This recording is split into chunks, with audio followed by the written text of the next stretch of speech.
अस्सलामुअलैकुम व्यूवर्स, मैं हूं आपकी होस्ट फिज़ा इसराइल।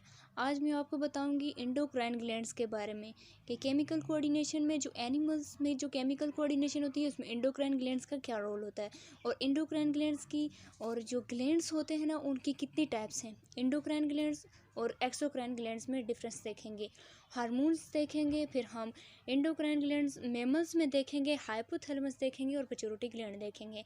बट अगर अभी तक आपने मेरे चैनल को सब्सक्राइब नहीं किया तो सब्सक्राइब कर लीजिए। मज़ीद इसी तरह की इंफॉर्मेटिव और इंटरेस्टिंग वीडियोस देखने के लिए मेरे चैनल को सब्सक्राइब कीजिए और इस वीडियो को लाइक कीजिए और शेयर कीजिए। तो अब हम देखते हैं ग्लैंड्स क्या होते हैं। ग्लैंड्स एक ख़ास किस्म के केमिकल कंपाउंड बनाते हैं जिन्हें कहते हैं हम हार्मोन्स। तो ग्लैंड्स की होती हैं दो टाइप्स, एक्सोक्राइन ग्लैंड्स और एंडोक्राइन ग्लैंड्स। जो एक्सोक्राइन ग्लैंड्स होते हैं उनके पास अपनी डक्ट्स होती हैं अपनी सिक्रीशन को एक जगह से दूसरी जगह टारगेट साइट तक पहुंचाने के लिए। बट जो एंडोक्राइन ग्लैंड्स होते हैं उनके पास कोई अपनी डक्ट नहीं होती, वो अपनी सिक्रीशन को टारगेट साइट तक पहुंचाने के लिए ब्लड का यूज़ करते हैं। वो अपनी सिक्रीशन को ब्लड में पोर करते हैं और ब्लड में डालने के बाद वो ब्लड के ज़रिए फ्लो करते हुए टारगेट साइट तक जाती है। तो एक्सोक्राइन ग्लैंड्स की एग्जांपल में आ जाता है स्किन ग्लैंड्स और डाइजेस्टिव ग्लैंड। और एंडोक्राइन ग्लैंड्स जो होते हैं उनमें hypothalamus gland, pituitary gland, thyroid gland और इस तरह की बहुत सारी एग्जांपल हैं एंडोक्राइन ग्लैंड्स। एंडोक्राइन ग्लैंड्स जो human part of human body में होते हैं वो 20 टोटल एंडोक्राइन ग्लैंड्स होते हैं। अब हम देखते हैं एंडोक्राइन ग्लैंड्स के बारे में, हम देखेंगे तफसील से। जो एंडोक्राइन ग्लैंड्स होते हैं उनकी डिटेल्स देखते हैं। जो एंडोक्राइन ग्लैंड्स हैं वो केमिकल कोऑर्डिनेशन में हेल्प करते हैं। केमिकल कोऑर्डिनेशन मीन्स कि एक जगह से इम्पल्स का एक जगह से दूसरी जगह पहुंचाना, ब्रेन तक पहुंचाना, पार्ट ऑफ बॉडी तक पहुंचाना, ब्रेन से इंफॉर्मेशन लेके। जो एंडोक्राइन ग्लैंड्स होते हैं वो different parts of the body में प्रेजेंट होते हैं और ये एक ख़ास किस्म के केमिकल कंपाउंड बनाते हैं जिसको कहते हैं हार्मोन्स। अब ये जो हार्मोन्स होते हैं इसका क्या मतलब होता है? जो हार्मोन्स होते हैं उसका मतलब होता है एक्साइटिंग और setting in a motion. Hormones जो होते हैं वो ऑर्गेनिक कंपाउंड होते हैं। इनको जो होता है ना एंडोक्राइन ग्लैंड सेक्रेट करते हैं और इनको फिर डायरेक्टली तौर पर डाला जाता है ब्लड में कि वो एक जगह से दूसरी जगह तक टारगेट साइट तक पहुंच सके ब्लड के जरिए। अब हम देख लेते हैं कि हार्मोन काम कैसे करते हैं। ये जो हार्मोन होते हैं ये इफ़ेक्ट करते हैं टारगेट सेल को, जहाँ पे इन्हें पहुंचना होता है टारगेट साइट तक, वहाँ पे ये टारगेट सेल को अफेक्ट करते हैं। ये कोई बायोकेमिकल रिएक्शन स्टार्ट नहीं करते, अपने तौर पर कोई बायोकेमिकल रिएक्शन स्टार्ट नहीं करते। हाउएवर ये कुछ केमिकल रिएक्शंस और एंजाइमेटिक रिएक्शन जो होते हैं उन जो पहले से मौजूद होते हैं उनको रेगुलेट करते हैं, उनको तेज़ करते हैं। दे में ईदर स्टिमुलेट और इनहिबिट द फंक्शन। ये फंक्शन को स्टिमुलेट भी कर सकते हैं और इनहिबिट भी कर सकते हैं। हार्मोन्स जो होते हैं ना वो कुछ लॉन्ग टर्म चेंजेस को भी कंट्रोल कर सकते हैं, जैसे कि ग्रोथ आ गया, rate of metabolic activity and sexual maturity. ये ऐसे कुछ कंडीशंस हैं जिनमें हार्मोन्स जो होते हैं वो लॉन्ग टर्म चेंजेस को कंट्रोल करते हैं। ग्रोथ में लॉन्ग टर्म चेंजेस होती हैं और रेट ऑफ मेटाबॉलिक एक्टिविटी में भी बहुत लॉन्ग टर्म चेंजेस होती हैं और सेक्सुअल मैच्योरिटी में भी बहुत लॉन्ग टर्म चेंजेस होती हैं। इन कंडीशंस को कंट्रोल करते हैं हार्मोन्स। और केमिकल नेचर ऑफ हार्मोन्स देखते हैं कि हार्मोन कैसे बनते हैं केमिकली। कुछ हार्मोन्स होते हैं प्रोटीन इन नेचर, उनकी एग्जांपल में आ जाता है इंसुलिन और ग्लूकागॉन। और कुछ हार्मोन होते हैं amino acid and derivative in nature, जो अमाइनो एसिड और उनके डेरिवेटिव से बने होते हैं। उनकी एग्जांपल में आ जाता है थायरोक्सिन, एपिनेफ्रिन और नार एपिनेफ्रिन। और कुछ हार्मोन्स होते हैं जो पॉलीपेप्टाइड इन नेचर होते हैं, उनमें उनके एग्जांपल में होता है वैसोपर्सन या फिर हम इसको कहते हैं एंटी डायूरेटिक हार्मोन और ऑक्सीटोसिन। और कुछ हार्मोन्स होते हैं जो स्टेरॉइड इन नेचर होते हैं, जैसे कि testosterone, oestrogen, progesterone and cortisone. तो हमने इंट्रोडक्शन देख लिया, ग्लैंड्स का इंट्रोडक्शन जो था ना वो कंप्लीट हो गया। तो अब हम देखते हैं ग्लैंड्स का जो एनिमल्स बॉडी में, मैमल्स में जो ग्लैंड्स होते हैं वो क्या होते हैं, वो क्या काम करते हैं। तो सबसे पहले तो हम देखेंगे हाइपोथैलेमस ग्लैंड। जो हाइपोथैलेमस ग्लैंड होता है वो हमारे फोर ब्रेन का पार्ट होता है। यहाँ पे बहुत सारी सेंसरी स्टिमुलाई जो नर्वस सिस्टम में होती हैं उनको कन्वर्ट किया जाता है हार्मोन और रिस्पॉन्सेस में। यहाँ पे कुछ न्यूरो सेक्रेटरी सेल्स होते हैं हाइपोथैलेमस में जो प्रोड्यूस भी करते हैं और सेक्रेट भी करते हैं वैरायटी ऑफ हार्मोन्स को। इनमें से कुछ one of the nerve cluster, इनमें से एक जो नर्व क्लस्टर होता है वो सिंथेसाइज करता है ऑक्सीटोसिन और एंटी डायूरेटिक हार्मोन। ये जो ऑक्सीटोसिन और एंटी डायूरेटिक हार्मोन होते हैं, इसको फिर यहाँ पे हाइपोथैलेमस में कंट्रोल करने के लिए कोई जगह नहीं होती, इसके पास कोई प्लेस नहीं है जहाँ पे ये इन हार्मोन्स को, इन सेक्रेशंस को स्टोर कर सके। तो ये यहाँ पे ब्लड डक्ट के ज़रिए जाती हैं पिट्यूटरी ग्लैंड के पोस्टीरियर लोब में, यहाँ पे इनको स्टोर किया जाता है। और जब यहाँ पे किसी की तरफ से कोई मैसेज आता है, तो ये हार्मोन्स रिलीज होते हैं। और फिर इनमें से एक और नर्व क्लस्टर है जो हाइपोथैलेमस में होती है, जो नंबर या वैरायटी ऑफ हार्मोन्स को प्रोड्यूस करती है, या जो रिलीज़ हो रहे हों या इनहिबिट कर रहे होते हैं उनको प्रोड्यूस करती है। ये हार्मोन जो होते हैं ब्लड के ज़रिए anterior part of the pituitary lobe में लेके जाते हैं और वहाँ पे इनको स्टोर किया जाता है। ये जो होते हैं ये वेरियस ट्रॉपिक हार्मोन्स की सिक्रीशन को कंट्रोल करते हैं, जैसे कि और ग्रोथ हार्मोन्स, प्रोलैक्टिन और manufactures by the anterior pituitary cells. और यहाँ पे एक इम्पॉर्टेंट पॉइंट ये है कि जो हाइपोथैलेमस होता है ये मास्टर है किसका? पिट्यूटरी ग्लैंड का। हम कहते हैं एक पिट्यूटरी ग्लैंड जो होता है वो मास्टर ग्लैंड है, लेकिन जो पिट्यूटरी ग्लैंड एक मास्टर ग्लैंड है उसका मास्टर जो है वो हाइपोथैलेमस है। तो अब हम स्टार्ट करते हैं पिट्यूटरी ग्लैंड कि पिट्यूटरी ग्लैंड क्या है, इसकी टाइप्स देखेंगे, इसके हम 3 लोब्स देखेंगे और इसका साइज़ देखेंगे। हम एक एडल्ट बॉडी में इसका साइज़ देखेंगे। जो पिट्यूटरी ग्लैंड है इसकी एब्रीविएशन होती है PG। और हम देखते हैं इसकी स्ट्रक्चर कैसी होती है। जो पिट्यूटरी ग्लैंड होती है वो एक ओवल लाइक स्ट्रक्चर होती है, उसकी ओवॉइड स्ट्रक्चर होती है। और पिट्यूटरी ग्लैंड को हम सेकंड नेम इसका है हाइपोफाइसिस सेरेब्राई भी कह सकते हैं। अब यहाँ पे क्वेश्चन ये, इसको हम हाइपोफाइसिस सेरेब्राई क्यों कहते हैं? इसको हम हाइपोफाइसिस सेरेब्राई इसलिए कहते हैं क्योंकि ये सेरेब्रम पार्ट ऑफ ब्रेन के नीचे होता है प्रेजेंट। तो होगी पिट्यूटरी ग्लैंड की स्ट्रक्चर। तो अब हम बात करते हैं पिट्यूटरी ग्लैंड का साइज़ कि पिट्यूटरी ग्लैंड जो होता है उसका साइज़ क्या है। एक एडल्ट बॉडी जो होती है, एक एडल्ट बॉडी जो होती है उसमें पिट्यूटरी ग्लैंड का जो साइज़ होता है 0.5 ग्राम होता है। ये कनेक्ट होता है ब्रेन के साथ एक शॉर्ट स्ट्रॉक के ज़रिए कनेक्ट होता है जिसको कहते हैं हम इन्फेंटिबुलम। और यहाँ पे जो पिट्यूटरी ग्लैंड है इसके 3 लोब्स होते हैं। एक लोब होता है इंटीरियर लोब, दूसरा होता है मीडियन लोब और तीसरा होता है पोस्टीरियर लोब। ये जो इंटीरियर लोब होता है पिट्यूटरी ग्लैंड का, इसमें 4 हार्मोन्स होते हैं। जो मीडियन लोब होता है इसमें जस्ट 1 हार्मोन होता है। और जो posterior lobe of pituitary gland होता है इसमें जस्ट 2 हार्मोन्स होते हैं। तो अब हम पहले देख लेते हैं कि एंटीरियर लोब क्या होता है। सबसे पहले देखते हैं anterior lobe of the pituitary gland कि पिट्यूटरी ग्लैंड का जो इंटीरियर लोब होता है वो क्या होता है, इसमें कौन कौन से हार्मोन्स होते हैं, उनका क्या फंक्शन है और उनकी कमी से, उनकी ओवर सेक्रेशन से, उनकी अंडर सेक्रेशन से क्या डिजीज़ होती हैं, क्या काज होते हैं, बॉडी का इफ़ेक्ट क्या होता है। जो इंटीरियर लोब होता है इसको हम मास्टर ग्लैंड भी कह सकते हैं क्योंकि ये प्राइमरी हार्मोन को प्रोड्यूस करने के साथ साथ ट्रॉपिक हार्मोन भी प्रोड्यूस करता है और ये कंट्रोल करता है सेक्रेशन ऑफ हार्मोन्स दूसरे एंडोक्राइन ग्लैंड्स में। जो हार्मोन्स पिट्यूटरी लोब से सेक्रेट होते हैं उनको कहते हैं pituitary gland of interior lobe से जो हार्मोन सेक्रेट होते हैं वो 4 होते हैं। उनमें से जो सबसे पहले नंबर पे आता है उसको कहते हैं सोमेटोट्रॉफिक हार्मोन और इसकी एब्रीविएशन है STH। इसको हम सोमेटोट्रॉफिन हार्मोन भी कह सकते हैं और ग्रोथ हार्मोन भी कह सकते हैं। सेकंड जो हार्मोन है उसको कहते हैं, जो सेकंड नंबर पे हार्मोन आता है उसको हम कहते हैं थायराइड स्टिमुलेटिंग हार्मोन और इसकी एब्रीविएशन है TSH। और जो थर्ड हार्मोन है उसको कहते हैं हम एड्रीनोकार्टिकोट्रॉफिक हार्मोन ACTH। इसकी एब्रीविएशन है, हम इसको जस्ट कार्टिकोट्रॉफिक हार्मोन भी कह सकते हैं। और जो फोर्थ हार्मोन है उसको कहते हैं गोनेडोट्रॉफिक हार्मोन।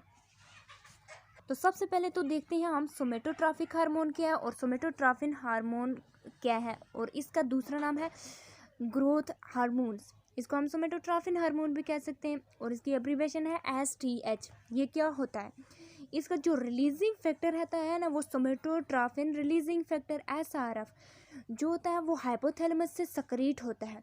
हाइपोथैलेमस से ये through out the life secrete होता है। मीन्स कि हमारी पूरी लाइफ में, पूरी एक एनिमल्स की एक पूरी लाइफ में, एक ह्यूमन की पूरी लाइफ में ये सक्रीट होता है। अब हम देखते हैं ये सक्रीट तो होता है, लेकिन फंक्शन क्या परफॉर्म करता है। जो फंक्शन है यहाँ पे हमने ऊपर इसके नेम में पढ़ा है ग्रोथ हार्मोन। ग्रोथ हार्मोन्स का मतलब ये हो गया कि ग्रोथ में हेल्प करता है, लेकिन जब अर्ली एज होती है तब ये ग्रोथ में हेल्प करता है। तो एक तो फंक्शन ये हो गया कि अर्ली एज में ये ग्रोथ में हेल्प करता है, और जब ग्रोथ सीज्ड हो जाती है, जब एडोलेसेंस होती है, तो तब ये हार्मोन क्या करता है, तब इस हार्मोन का क्या फंक्शन होता है। जब एडोलेसेंस होती है उसमें हार्मोन्स जो होता है ना, वो प्रोटीन सेंसेस करता है, प्रोटीन सेंसेस करता है बॉडी के पार्ट्स में। तो ये तो हमने देखे इसके फंक्शन कि अर्ली एज में इसका क्या फंक्शन होता है, ग्रोथ का, और जो लेटरल एज होती है जिसमें एडोलेसेंस हो जाती है उसमें इसका फंक्शन होता है प्रोटीन सेंसेस का। और ये तो हो गया इसके फंक्शन के, ये फंक्शन क्या परफॉर्म करता है जब इसकी सक्रीशन होती है। लेकिन अब हमने ये देखना है कि जब इसकी ओवर सक्रीशन होती है तब क्या होता है, और जब इसकी अंडर सक्रीशन होता है तब क्या होता है। इसकी ये हो गया इसके डिसऑर्डर। तो डिसऑर्डर में सबसे पहले देखते हैं हम ओवर सक्रीशन। ओवर सक्रीशन आता है सोमेटोट्रॉपिक हार्मोन। जब सोमेटोट्रॉपिक हार्मोन की ओवर सक्रीशन होगी तब हम इसको दो पार्ट्स में डिवाइड करते हैं। फर्स्ट पार्ट में हम कहते हैं अर्ली लाइफ में क्या होता है, और सेकंड पार्ट में हम कहते हैं लैटरल लाइफ में क्या होता है। जो अर्ली लाइफ होती है उसमें जब इसकी ओवर सक्रीशन होती है तो ये गिग्नेटिज्म की तरफ ले जाता है। गिग्नेटिज्म मीन के एबनॉर्मल डेवलपमेंट होती है एक मैन की। एबनॉर्मल डेवलपमेंट मीन के एक इंसान का कद जितना नॉर्मल होता है उससे बहुत लंबा हो जाता है। उसमें ये हार्मोन्स बहुत सक्रीट होता है, जिसके पिट्यूटरी हार्मोन्स में एक कुछ प्रॉब्लम्स होती हैं जिसकी वजह से ये हार्मोन सक्रीट होता है ज़्यादा तादाद में। और उसके बाद आ जाता है ओवर सक्रीशन जो होती है लेटर लाइफ में। जब लेटरल लाइफ में इसकी ओवर सक्रीशन होती है तो लेटरल लाइफ में तो इसका काम प्रोटीन सेंसेस था। तो यहाँ पे ये एक डिजीज़ खास करेंगे जिसको कहते हैं एक्रोमेगैली। एक्रोमेगैली का मतलब ये हो गया कि एबनॉर्मल डेवलपमेंट ऑफ हैंड्स, और एबनॉर्मल डेवलपमेंट ऑफ फीट्स, और abnormal development of jaws extra. इस तरह की बहुत सारी एग्जांपल होती है एक्रोमेगैली में। और उसके बाद आ जाता है हम इसकी अंडर सक्रीशन देखते हैं। उसके डिसऑर्डर में अंडर सक्रीशन, कि अंडर सक्रीशन में क्या होता है। अंडर सक्रीशन होती है ग्रोथ जब हो रही होती है तो अब इसके पिट्यूटरी हार्मोन्स में कुछ प्रॉब्लम्स आ जाती हैं। तो पिट्यूटरी हार्मोन्स में जब प्रॉब्लम आती है जो सोमेटोट्रॉपिक कम प्रोड्यूस होता है, कम प्रोड्यूस होने की वजह से डॉर्फिज्म आती है। ये डॉर्फिज्म एक डिजीज़ का नाम है। इसका मतलब होता है बोनापन, मतलब जो नॉर्मल कद होता है उसके मुकाबले में बहुत छोटा कद रह जाना। तो उसके बाद होता है ये जो हार्मोन्स, इस हार्मोन्स की अंडर सक्रीशन जो डॉर्फिज्म होती है ना, ये जस्ट इस हार्मोन्स की वजह से नहीं होती। इसमें एक जो होता है थायराइड और एड्रिनल हार्मोन की कमी भी इसमें इन्वॉल्व होती है। तो ये तो हो गया सोमेटोट्रॉपिक हार्मोन। हमने डिटेल में देख लिया कि सोमेटोट्रॉपिक हार्मोन क्या था। तो अब हम स्टार्ट करते हैं इसका सेकंड हार्मोन जिसका नाम है thyroid stimulating hormone TSH। Thyroid stimulating hormone का रिलीजिंग फैक्टर है थायरोट्रॉपिन रिलीजिंग फैक्टर TRF। ये थायरोट्रॉपिन रिलीजिंग फैक्टर होता है पिट्यूटरी हार्मोन से रिलीज होता है। और ये जो होता है थायरोट्रॉपिन रिलीजिंग फैक्टर ब्लड में थायरोक्सिन के लेवल को कंट्रोल करता है। जब ब्लड में थायरोक्सिन का लेवल कम हो जाता है, जब ब्लड में थायरोक्सिन का लेवल जिस वक्त कम होता है, सिर्फ कम होता है, तो उस वक्त इसकी सक्रीशन ज़्यादा हो जाती है। और जब ब्लड में इसका थायरोक्सिन का लेवल ज़्यादा हो जाता है तो इसकी सक्रीशन को रोक दिया जाता है। ये जो हार्मोन्स होता है इसके फंक्शन में ये आता है कि ये हार्मोन्स जो होता है through out the life secrete होता रहता है, लेकिन इसका पर्टिकुलरली इफेक्ट उस वक्त होता है, पर्टिकुलरली उस वक्त ज़्यादा तौर पर हाई लेवल में पहुंचता है जब ये ग्रोथ पीरियड होता है। ग्रोथ पीरियड में ये बहुत ज़्यादा तादाद में रिलीज़ होता है। जब डेवलपमेंट हो रही है उस वक्त तक बहुत तादाद में रिलीज़ होता है। तो ये डायरेक्टली एक्ट करता है थायराइड ग्लैंड को और इनकी एक्टिविटी को, इनके नंबर को, सेक्रेटरी एक्टिविटी को इंक्रीज़ करता है। थायराइड स्टिमुलेटिंग हार्मोन्स तो कंप्लीट हो गया। अब हम देखते हैं एड्रीनोकार्टिकोट्रॉफिक हार्मोन। एड्रीनोकार्टिकोट्रॉफिक हार्मोन जो होता है इसकी एब्रीवेशन होती है ACTH। इसको हम कार्टिकोट्रॉफिक हार्मोन भी जस्ट कह सकते हैं। इसका जो रिलीजिंग फैक्टर है उसको कहते हैं कार्टिकोट्रॉफिन रिलीजिंग फैक्टर CRF। ये जो कार्टिकोट्रॉफिन रिलीजिंग फैक्टर होता है ये भी हाइपोथैलेमस से कंट्रोल होता है। हाइपोथैलेमस इसको रिलीज करता है। इसको हाइपोथैलेमस रिलीज करता है जब ब्लड में स्टेरॉयड लेवल ज़्यादा हो जाता है। स्टेरॉयड लेवल जब बहुत ज़्यादा हो जाता है ब्लड में, उसको कंट्रोल करने के लिए हाइपोथैलेमस इस हार्मोन को रिलीज़ करता है। और ये हार्मोन्स जो होता है इसकी ये जो हाइपोथैलेमस होता है, हाइपोथैलेमस से उस वक्त पे रिलीज़ होता है जब हाइपोथैलेमस की को डायरेक्ट नर्वस स्टिमुलेशन होती है स्ट्रेस कंडीशन के नतीजे में। जब स्ट्रेस कंडीशन के रिजल्ट में जो डायरेक्ट स्टिमुलेशन होती है हाइपोथैलेमस में, उस वक्त भी एड्रीनोकार्टिकोट्रॉफिक हार्मोन रिलीज़ होता है। स्ट्रेस में क्या होता है? स्ट्रेस में cold, heat, pain, fright, infection वगैरह ये होते हैं स्ट्रेस कंडीशन। इनमें हाइपोथैलेमस एड्रीनोकार्टिकोट्रॉफिक हार्मोन को रिलीज़ करता है। और इसका जो फंक्शन होता है ना, अगर इसमें डिस्टर्बेंस आ जाए, इसका जो नॉर्मल फंक्शन होता है इसमें डिस्टर्बेंस आ जाए तो ये नॉर्मल एड्रीनल फंक्शन को डिस्टर्ब कर लेता है। मतलब कि इसकी जब एक्सेस प्रोड्यूस होता है ये हार्मोन, जब इसकी डेफिशिएंसी होती है, इसके नतीजे में जो होता है एड्रीनल फंक्शन, इसको ये हार्मोन डिस्टर्ब कर देता है जब ये ज़्यादा प्रोड्यूस होता है और कम प्रोड्यूस होता है। और ये एड्रीनोकार्टिकोट्रॉफिक हार्मोन कंप्लीट हो गया। तो अब हमने देखता है गोनेडोट्रॉफिक हार्मोन। जो गोनेडोट्रॉफिक हार्मोन है इसके 3 टाइप्स होती हैं। 3 टाइप्स में फर्स्ट नंबर पे जो होता है फॉलिकल स्टिमुलेटिंग हार्मोन, इसकी एब्रीवेशन होती है FSH।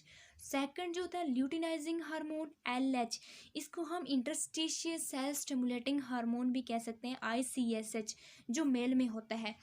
प्रोलैक्टिन इसको कहते हैं हम, और कुछ टाइम इसको हम ल्यूटोट्रॉफिक हार्मोन भी कह सकते हैं LTH।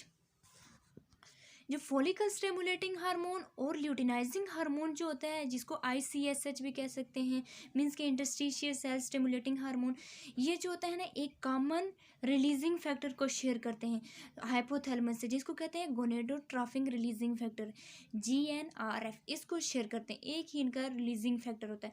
लेकिन जो प्रोलैक्टिन होता है ना ये डायरेक्टली प्रोड्यूस होता है कंटिन्यूसली। कंटिन्यूसली प्रोड्यूस होता है पिट्यूटरी ग्लैंड से, और ये इनहिबिट होता है प्रोलैक्टिन इनहिबिटिंग फैक्टर जो हाइपोथैलेमस से आता है। Now let's start the function of the hormones. Hormones means के गोनेडोट्रॉफिक हार्मोन्स के जो फंक्शन है उनको गोनेडोट्रॉफिक जो हार्मोन्स, उनमें 3 टाइप ऑफ हमने हार्मोन्स पढ़ी, उनके फंक्शंस देखते हैं। सबसे पहले देखते हैं फॉलिकल स्टिमुलेटिंग हार्मोन के फंक्शन। जो फॉलिकल स्टिमुलेटिंग हार्मोन्स होता है ये फीमेल में स्टिमुलेट करता है फॉलिकल डेवलपमेंट को और सेक्रेशन ऑफ एस्ट्रोजन को ओवरीज से, इनकी डेवलपमेंट को और सेक्रेशन को एस्ट्रोजन से जो सेक्रेशन होती है, ओवरीज से जो सेक्रेशन होती है एस्ट्रोजन की, उसको डेवलप करता है, उसमें हेल्प करता है फॉलिकल स्टिमुलेटिंग हार्मोन। और ये जो फॉलिकल स्टिमुलेटिंग हार्मोन होता है ये मेल में स्टिमुलेट करता है development of germinal epithelial of the testis and sperm production को स्टिमुलेट करता है। और अब देखते हैं function of luteinizing hormone. Luteinizing hormone follicle stimulating hormone के साथ मिलकर एस्ट्रोजन स्टिमुलेट करता है एस्ट्रोजन को, और जो मैच्योर फॉलिकल होती है ना उसको भी रप्चर करता है। मैच्योर फॉलिकल को रप्चर करता है ओव्यूलेशन के लिए, और ये आल्सो काज करता है ल्यूटिनाइजेशन काज करता है किसकी? ग्राफन फॉलिकल जो होती है, जो रप्चर्ड फॉलिकल होती है उसकी ल्यूटिनाइजेशन काज करता है और सिनर्जेटिकली एक्ट करता है प्रोलैक्टिन के साथ, और कार्पस ल्यूटन बनता है किससे? जो रप्चर फॉलिकल होती है उससे कार्पस ल्यूटन बनाता है। जो ICH होता है ICSH इंटरस्टिशियस सेल स्टिमुलेटिंग हार्मोन जो मेल में होते हैं वो स्टिमुलेट करते हैं इंटरस्टिशियस सेल ऑफ द टेस्टिस और टेस्टोस्टेरोन सेक्रेट करते हैं। और अब हम देख जो function of the third hormone prolactin जो है ना उसको कहते हैं, उसमें जो फंक्शन होते हैं वो मिल्क प्रोडक्शन में हेल्प करते हैं। हमारा जो फर्स्ट लोब था पिट्यूटरी ग्लैंड का वो कंप्लीट हो गया, जिसका नाम था anterior lobe of pituitary gland. तो अब हमने स्टार्ट करना है सेकंड लोब, जिसको कहते हैं मीडियन लोब। ये जो मीडियन लोब होता है ये पिट्यूटरी हार्मोन का, पिट्यूटरी ग्लैंड का स्मॉलेस्ट लोब होता है। इसमें जस्ट वन हार्मोन होता है जिसका नाम है मिलेनोफोर स्टिमुलेटिंग हार्मोन। इसकी अब्रीविएशन होती है MSH। ये जो मिलेनोफोर स्टिमुलेटिंग हार्मोन होता है ये उस वक्त सक्रिएट होता है जब एक्सटर्नल लाइट हो रही हो, जब एक्सटर्नल लाइट होती है उस वक्त ये सक्रिएट होता है। और इसकी सक्रीशन जो होती है ना वो हाइपोथैलेमस से इनहिबिट होती है। जो मिलेनोफोर होता है इसके फंक्शन में ये आता है कि ये जो स्किन में मिलेनोसाइट्स होते हैं, मिलेनोसाइट्स को प्रोड्यूस करता है, स्किन में स्टिमुलेट करता है मिलेनोसाइट्स को स्किन में, और ब्राउन पिगमेंट्स प्रोड्यूस करता है जिनको कहते हैं मिलेनिन, और ये स्किन को डार्क कर देते हैं। और उसके बाद हम देखते हैं मिलेनोफोर स्टिमुलेटिंग हार्मोन के डिसऑर्डर। ये जो मिलेनोफोर स्टिमुलेटिंग हार्मोन है जब बहुत ज़्यादा तादाद में प्रोड्यूस हो रही है, जब अपनी नॉर्मल कंडीशन के अलावा, नॉर्मल सक्रीशन के अलावा ओवर सक्रीशन हो रही हो, तो ओवर सक्रीशन में इसमें क्या होता है, एडिसन डिजीज़ होती है। एडिसन डिजीज़ करता है। इस एडिसन डिजीज़ की एक सिम्टम ये है कि ये स्किन को डार्क कर देती है, इसमें डार्कनिंग ऑफ स्किन होती है। जो सेकंड लोब है पिट्यूटरी ग्लैंड का वो भी कंप्लीट हो गया। तो अब हमने देखना है पोस्टीरियर लोब, थर्ड लोब देखना है एंटीरियर पिट्यूटरी ग्लैंड का। जो पोस्टीरियर लोब है ये, इसमें एक इम्पॉर्टेंट बात ये है कि ये जो होता है ये सिर्फ हाइपोथैलेमस जो होता है उसकी सेक्रेशन को जस्ट स्टोर करता है, सिर्फ स्टोर करता है। ये किसी हार्मोन को नहीं बना सकता, किसी हार्मोन को सेक्रेट नहीं कर सकता, लेकिन जो हार्मोन्स हाइपोथैलेमस से आते हैं उनको सेक्रेट करता है। इसमें दो तरह के हार्मोन्स होते हैं, एक होता है एंटी डायूरेटिक हार्मोन जिसको हम वैसोपर्सन भी कहते हैं, और एंटी डायूरेटिक हार्मोन की जो एब्रीविएशन होती है वो ADH है। और दूसरा हार्मोन होता है ऑक्सीटोसिन। जो एंटी डायूरेटिक हार्मोन होता है उसका रिलीज जो वो किस वक्त रिलीज होता है, ये जो होता है ये उस वक्त रिलीज होता है जब ब्लड प्रेशर कम हो रहा हो, जब ब्लड वॉल्यूम कम हो रहा हो, जब osmotic pressure of the blood कम हो रहा हो। ये किस वक्त इसको स्टिमुलेशन होती है, यहाँ पे जो हाइपोथैलेमस होता है वहाँ पे कुछ ओस्मो रिसेप्टर होते हैं। वो ओस्मो रिसेप्टर डिटेक्ट करते हैं कि ब्लड प्रेशर कम हो रहा है, ब्लड वॉल्यूम कम हो रहा है, osmoreceptor osmotic pressure of the blood कम हो रहा है, तो उस वक्त इसकी सक्रीशन होती है। और उसके बाद यहाँ पे इसका फंक्शन ये है कि ये ब्लड प्रेशर को मेंटेन करता है, ब्लड वॉल्यूम को मेंटेन करता है, और ऑस्मोटिक प्रेशर जो होता है ब्लड का उसको मेंटेन करता है। तो ये हो गए इसके फंक्शन और रिलीज। तो इसका डिसऑर्डर क्या है, मीन्स कि जब इसकी ओवर सेक्रेशन होती है तब क्या डिसऑर्डर होता है, बॉडी का क्या इफेक्ट होता है। जब इसकी अंडर सेक्रेशन होती है तब क्या होता है, जब इसका लेवल जो होता है नॉर्मल लेवल से बहुत हाई हो जाता है, इंक्रीज हो जाता है, तब जो किडनी के डिस्टल पार्ट्स होते हैं वहाँ से वाटर की रीअब्सॉर्प्शन को इंक्रीज किया जाता है। वाटर रीअब्सॉर्प्शन को इसलिए इंक्रीज करता है ताकि ज़्यादा से ज़्यादा वाटर प्रिवेंट किया जा सके, किडनी में स्टोर किया जा सके। और उसके बाद अगर इसकी सक्रीशन ना हो रही हो, सक्रीशन कम हो रही हो, नॉर्मल जितना बॉडी को चाहिए उससे कम हो रही हो, तो एक डिजीज़ काज होती है जिसको कहते हैं डायबिटीज़ इंसिपिडस। ये डायबिटीज़ इंसिपिडस होती है, ये जो होती है large quantity of dilute urine produce करती है, प्रोडक्शन में हेल्प करती है। इसमें dilute quantity of large urine होता है और ग्रेट थ्रस्ट होती है। ये जो एंटी डायूरेटिक हार्मोन था ये कंप्लीट हो गया। अब हमने देखना है ऑक्सीटोसिन। ऑक्सीटोसिन क्या होता है, ऑक्सीटोसिन में जो रिलीजिंग फैक्टर है ये उस वक्त स्टिमुलेट होता है, ये उस वक्त स्टिमुलेट होता है जब डिस्टेंशन ऑफ सर्विक्स हो रही हो, मीन्स कि जब सर्विक्स फैल रही हो, और जब प्रोजेस्टेरॉन लेवल ब्लड में कम हो रहा हो, और जब न्यूरल स्टिमुलाई हो रही हो ड्यूरिंग पार्चुरेशन और सकलिंग में। इसका फंक्शन ये होता है, जिसका जो प्राइमरी फंक्शन होता है तो वो तो इसका स्मूथ मसल्स के ऊपर, जो पर्टिकुलरली फंक्शन होता है वो यूट्रस के ऊपर होता है चाइल्ड बर्थ के दौरान, और ये जो होता है मिल्क इजेक्शन में भी हेल्प करता है। सो व्यूअर्स, ये था हमारा आज का लेक्चर। आई होप आपको समझ आई होगी, आपको ग्लैंड्स के बारे में पता चल गया होगा। सो अगर आपको मेरी वीडियो पसंद आई हो तो इसको लाइक करें और शेयर करें, और मेरे चैनल को सब्सक्राइब करें ताकि मेरी आने वाली नेक्स्ट वीडियोस इन्फॉर्मेटिव और इंटरेस्टिंग वीडियोस आप तक पहुंच सकें। और अगर आपको कोई कन्फ्यूजन हो तो आप मुझे कमेंट करके बता सकते हैं ताकि मैं आपके कन्फ्यूजन को दूर कर सकूं।